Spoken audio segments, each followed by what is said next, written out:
ನಮಸ್ಕಾರ ಸ್ನೇಹಿತರೆ, ನಾನು ಇವತ್ತು ನಿಮಗೆ ಯಾವ್ದ್ರ ಬಗ್ಗೆ ಮಾಹಿತಿ ನೀಡ್ತಾ ಇದ್ದೀನಿ ಅಂತಂದ್ರೆ, ಇಲ್ಲಿ ಹಿಂದೆ ಕಾಣ್ತಿದೆಯಲ್ಲ ಈ ಬೇಲಿ ಮೆಂತೆ ಮೇವಿನ ಬಗ್ಗೆ. ಯಾರೆಲ್ಲ ಈ ಕುರಿ ಮೇಕೆ ಹಸುನ ಸಾಕಾಣಿಕೆ ಮಾಡ್ತಾರಲ್ಲ ಅವರೆಲ್ಲ ಈ ಬೇಲಿ ಮೆಂತೆ ಅನ್ನುವಂತ ಮೇವನ್ನ ಬೆಳೆಸ್ಕೊಳ್ಬಹುದು.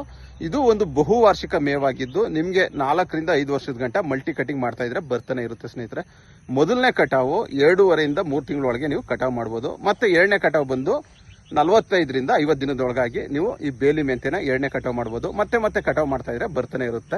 ಸೊ ಸೂಪರ್ ನೇಫಿಯರ್ ಗಿಂತ ಇದರಲ್ಲಿ ಏನೊಂದು ಅಂತ ಒಳ್ಳೆ ಅಂಶ ಇದೆ ಅಂತಂದ್ರೆ, ಸೂಪರ್ ನೇಫಿಯರ್ ನಿಮಗೆ ಒಂದು 8 ರಿಂದ 10% ಅಷ್ಟು ಪ್ರೋಟೀನ್ ಮಾತ್ರ ಹೊಂದಿರುತ್ತೆ. ಇದು 15 ರಿಂದ 20% ಅಷ್ಟು ಪ್ರೋಟೀನ್ ಹೊಂದಿರುತ್ತೆ ಸ್ನೇಹಿತರೆ.